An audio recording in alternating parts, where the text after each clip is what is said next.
वक्त का काम तो गुज़रना है, अच्छा है अगर वक्त तो शुक्र करो और बुरा है तो फिर सब्र करो। नमस्कार, जय हिंद। जीतने वालों को मेरा सलाम और जीतेगा वही जो विश्वास करेगा। कुछ महत्वपूर्ण सकारात्मक पॉइंट्स पे, सकारात्मक सुविचारों पे बात करेंगे। जैसे कि पहला ही वक्तव्य वाक्य यहाँ पर लिखा हुआ कि वक्त का काम तो गुज़रना है। आपका जो समय है, विपरीत समय चल रहा हो आपके हिसाब से, या फिर आपके हिसाब से आपके अनुकूल समय चल रहा हो। अगर आपको लग रहा है कि आपके अनुकूल है, सारी चीज़ें आपके हिसाब से हो रही है, यानी कि अच्छा समय है, तो फिर भैया शुक्रिया अदा करो भगवान का, अपने आप का, जिनसे सीख रहे हैं उनका, अपने माता पिता का, अपने साथियों का, जो भी व्यक्ति, जो भी सत्ता, परम सत्ता, और ख़ुद भी अगर आपने ज़रा सा भी अपने जीवन में 1% भी सुधार किया है और आपको लगता है कि ये मेरे लिए अच्छा है, तो फिर धन्यवाद अदा करो, ज्ञापित करो, शुक्रिया अदा करो। अगर अच्छा वक्त चल रहा है और बुरा वक्त चल रहा है तो ये मत सोचो कि मेरी ज़िंदगी बर्बाद हो गई है, अब क्या होगा मेरा। सब्र करो, धैर्य रखो, पेशेंस रखो और लगातार मेहनत करते रहो। अगर आप पेशेंस नहीं रखोगे बुरे वक्त के अंदर, जो आपको लगता है कि ये मेरा बुरा वक्त है, चीज़ें मेरे हिसाब से नहीं हो रही, विपरीत समय चल रहा है, कुछ भी करता हूँ वो मेरे हित में नहीं होता, सारा का सारा उल्टा ही होता है, तो उस समय सबसे ज़रूरी चीज़ होती है सब्र रखने की, धैर्य रखना होगा। अगर आप धैर्य नहीं रखोगे, वह पोह की स्थिति में रहोगे, मस्तिष्क और मन है जो भागम भाग सा रहेगा कि अब क्या करूँ, अब क्या करूँ, तो फिर चीज़ें हैं जो बिगड़ जाएगी। और चीज़ें जब बिगड़ेगी, विपरीत समय में जब चीज़ें बिगड़ती है, तो फिर उनको ठीक होने में बड़ा समय लग जाता है। तो इस बात को ज़रूर आप समझिएगा कि वक्त का काम गुजरना है। अच्छा वक्त हो चाहे बुरा वक्त हो, गुजरेगा ही गुजरेगा। बस अच्छा वक्त हो तो शुक्रिया अदा करो, धन्यवाद ज्ञापित करो जिनकी वजह से अच्छा समय आया है।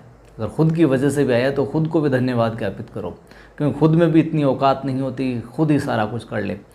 चारों तरफ जो आपका एनवायरनमेंट, जो सर्किल है, और परम सत्ता जो ईश्वर है, प्रकृति है, जिसको भी आप मानते हो, उसका भी योगदान होता है। तो अच्छा वक्त हो तो शुक्रिया अदा करो और बुरा वक्त हो तो सब्र करो भैया, पेशेंस रखो। ठीक है। अगली हम बात कर रहे हैं कि समस्याएं हमारे जीवन में बिना किसी वजह के नहीं आती है, और उनका आना इशारा है कि हमें अपने जीवन में कुछ बदलना है। यानी कि आपके जीवन में अगर कोई भी कठिनाई आई है, कोई भी विपरीत परिस्थिति आई है, समस्या आई है, तो आप यूँ जानिए कि वो किसी न किसी रीज़न की वजह से आई है। उनसे भागना नहीं है, वो आपके लिए एक संकेत है कि कुछ बदलने की आवश्यकता है। अगर तब्दीली करोगे तो ये चीज़ है जो ठीक हो जाएगी। जैसे कि मैं कहूँ कि आप टायर पंचर हो गया, मैं बिल्कुल बेसिक सा उदाहरण लेता हूँ। टायर पंचर हो गया तो फिर अब समस्या तो आ गई है, वजह कुछ भी हो, अब वजह यहाँ पर बन क्या रही है, अब वो संकेत दे रहे भैया टायर पंचर हुआ है, यानी कि टायर की जो थिकनेस है वो बिल्कुल वीक हो गई, टायर है जो कमज़ोर हो गया, घिस गया है। पंचर निकलो, अगर काम चलाना है मात्र, तो संकेत ये करा कि भैया टायर बदल लो तो ठीक रहेगा, वरना फिर बार बार पंचर होता जाएगा। यानी कि जो कमज़ोरी है उसको आपको दूर करना पड़ेगा, वहाँ है जो इशारा कर रहा है। और मैं बेसिक उदाहरण लूँ, बिल्कुल सामान्य सा उदाहरण लूँ कि आपकी चप्पल टूट गई है भैया, तो एक बार तो उसको ठीक करवा लो, दूसरी बार ठीक करवा ली, लेकिन वो फिर लंबे समय तक जो ठीक करवाई नहीं चलेगी। यानी कि वो संकेत, आप कहीं पार्टी में जा रहे हो, चप्पल टूट गई, सैंडल टूट गई, आप लग सकते हो यार बहुत बुरा हो गया। नहीं भैया, समस्याएं आई है, वो कमज़ोर हो गई थी, अब उसको बदलने की नौबत आ गई है, मतलब बदलोगे, वो इशारा है कि जीवन में कुछ बदलना पड़ेगा आपको, तब चीज़ें जाकर है जो बेहतर होगी। आप कोई तैयारी कर रहे हो परीक्षा की, और चीज़ें हैं जो आपके हिसाब से नहीं हो रही, सफलता नहीं मिल रही है, तो आपको लक्ष्य को नहीं बदलना है। आप अभी तक क्या गलती कर रहे हो कि सेम ही रिजल्ट आ रहा है, यानी कि विफल हो रहे हो आप, तो आप उस कमजोरी को पकड़ो। विफलता जो आ रही है, यानी कि समस्या जो आ रही है, वो ये संकेत कर रही है भैया आपको जीवन में कुछ बदलने की आवश्यकता है। तो अपना जो तैयारी करने का जो पैटर्न है, जो कमियाँ, उस पर फोकस करो और उनको दूर करो। यानी कि जो अभी तक की जो आदतें थी जिनकी वजह से आप विफलता मिल रही थी, आपको सफल नहीं हो पा रहे थे, उनमें तब्दीली करो, ताकि आप है जो अपने लक्ष्य को प्राप्त कर सको, सफल हो सको। ठीक है। अगली बात पर मैं चर्चा करूं कि अगर आपने जो सफ़र है अपना वो शुरू कर दिया है किसी मंजिल की तरफ जाने के लिए, तो बीच रास्ते से लौटने का कोई फ़ायदा नहीं है, क्योंकि वापस आने में जितनी दूरी आपको तय करनी होगी, क्या पता उससे थोड़ी सी दूरी पर या उतनी दूरी पर ही है जो मंजिल आपके पास, वो मंजिल आपको मिल जाए। यानी कि मैं एक साधारण सा उदाहरण लूँ कि आपको कोई कह दे कि 2-3 किलोमीटर पर, एग्जैक्ट नहीं बताए, 2 और 3 किलोमीटर बता दे कि 2-3 किलोमीटर के ऊपर है जो 2-3 किलोमीटर जैसे आप जाओगे 10,000 रुपये पड़े हैं या 5,000 रुपये पड़े, कितने भी रुपये पड़ो, लेकिन वहाँ पर इतने रुपये हैं या फिर इतना सोना पड़ा है, तो आपको एग्जैक्ट नहीं पता 2 या 3 किलोमीटर, आप 1.5-2 किलोमीटर चले और लगे यार पता नहीं है कि नहीं, ये झूठ बोल रहा है कि नहीं बोल रहा, या फिर पता नहीं कोई और ले गया होगा, या 1.5 किलोमीटर जाते मतलब थक गए आप, कहने में कि छोड़ो रे यार वापस चलते हैं। तो भैया आपको ना पहले किसी ने बता दिया कि 1.5-2 किलोमीटर और 3 किलोमीटर के बीच में लगभग इतनी ही दूरी पर है जो कुछ मिलेगा आपको, अच्छा मिलेगा, जिससे आपके जीवन में तब्दीली आ सकती है। अगर आप बीच रास्ते से लौट जाओगे तो आपकी जो जाने की मेहनत आधे रास्ते, फिर उतना ही आपको वापस आना पड़ेगा, जाया हो गई। हो सकता है कि वापस आने में जितना समय, जितनी ऊर्जा आप लगा रहे हो, थोड़ा सा और आगे चलते आपको मिल जाती। और कह ही रखा है, जैसे कि मैं अब तैयारी की बात करता हूँ कि आपको किसी ने बता दिया कि ये किताब पढ़ लो, इतने महीने आपके पास है, इतने दिन आपके पास है, और तब जाकर ये जो परीक्षा आपकी निकल जाएगी। और आपके सामने ग्रेड फर्स्ट, सेकंड और थर्ड तीनों है, मान लो ग्रेड फर्स्ट और सेकंड की मैं बात करूँ, ठीक है, यहाँ पर, या फिर और किसी भी जीवन में किसी भी कंपटीशन, किसी बिजनेस की आप तैयारी कर रहे हो, उसमें सक्सेस होना चाहते हो, तो आप थोड़े दिन तक तो ग्रेड फर्स्ट की तैयारी की कि यार सेम सा राजस्थान वाला पार्ट सेम है, सेकंड ग्रेड में भी सेम है, थोड़े दिन तो फर्स्ट ग्रेड की तैयारी की। फिर थोड़े दिन बाद में किसी का वीडियो देखा, किसी का सुना, फिर लगा यार यहाँ तो नहीं बैठेगा वाला, फिर सेकंड ग्रेड की शुरू की। फिर थोड़े दिन ये लगा नहीं यार फर्स्ट ग्रेड तो मैं निकाल सकता हूँ, फिर वापस।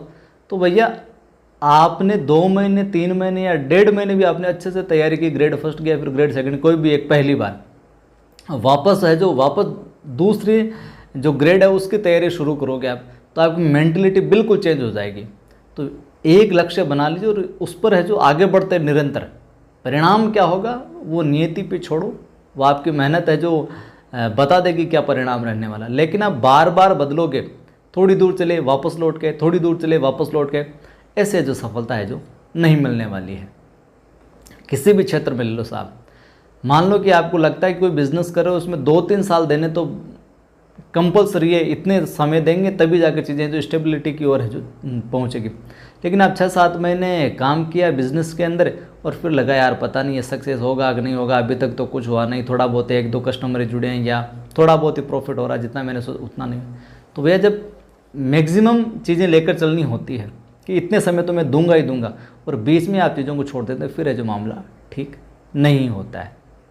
तो अगर आपने किसी भी लक्ष्य को प्राप्त करने के लिए सफ़र है जो शुरू कर दिया है, तो फिर बीच रास्ते से लौटने का कोई फ़ायदा नहीं है, क्योंकि वापस आने में जितनी दूरी तय होती है या जितनी दूरी तय करनी पड़ेगी, क्या पता मंजिल, सफलता, लक्ष्य आपके पास ही हो। ठीक बात।